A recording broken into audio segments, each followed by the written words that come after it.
বিসমিল্লাহির রহমানির রহিম। আসসালামু আলাইকুম এভরিওয়ান, ওয়েলকাম টু স্বর্ণা হোমি হল চ্যানেল। আজ আপনাদের মাঝে নতুন একটি ভিডিও নিয়ে আলোচনা করব। ভিডিওটি হলো শীতে নাকে ঘা রোগ। এভরিওয়ান, এটি একটি গুরুত্বপূর্ণ একটি ভিডিও।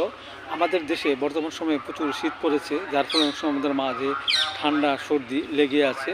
এর ফলে অনেক সময় আমাদের মাঝে নাকে ঘা রোগটি দেখা দেয়। এই ঘা রোগটি হওয়ার আরেকটি উল্লেখযোগ্য কারণ হলো, দেখা যাচ্ছে যে আমরা যদি পর্যাপ্ত পরিমাণে ঠান্ডা জাতীয় খাবার খাই, কিংবা আমাদের মাঝে উপধ্বংস দুর্জনিত কোনো কারণ থাকে, এর ফলে অনেক সময় আমাদের মাঝে এই নাকে বা নাসিকা ঘা রোগ হতে পারে। এই রোগটি হলে অনেক সময় নাক থেকে পানি ঝরবে, পিক বের হবে এবং প্রচুর দুর্গন্ধ, অনেকে আবার কাছে আসতে চাবে না।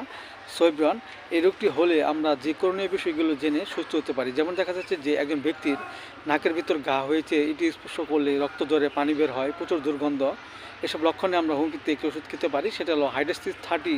আমরা 2 ফোঁটা করে সকাল বিকেল 2 বার সেবন করতে পারি। আবার দেখা যাচ্ছে যে এক এবং উভয় নাকে যদি ঘা হয় এবং জলে ব্যথা করে, তাহলে এসব লক্ষণে আমরা হোমিওপ্যাথিতে একটি ওষুধ খেতে পারি, সেটা হলো ল্যাকেন 30। আমরা 2 ফোঁটা করে সকাল বিকেল 2 বার সেবন করতে পারি।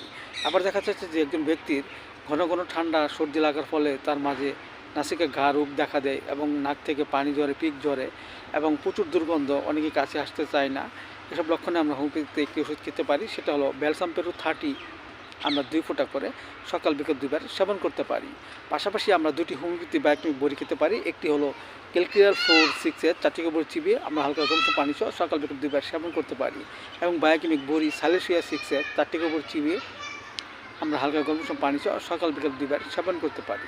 এতে করে আমাদের মাঝে নাকে যে ঘা রোগটি হয়েছে তা আস্তে আস্তে ভালো হয়ে যাবে এবং আমাদের মাঝে সুস্থতা ফিরে আসবে। সো এভরিওয়ান, ভিডিওটি ভালো লাগলে অবশ্যই আপনারা লাইক দেবেন, সাবস্ক্রাইব করবেন এবং আমার এই ভিডিওটি সকলের মাঝে সবাই শেয়ার করে দেবেন। সবাই ভালো থাকেন।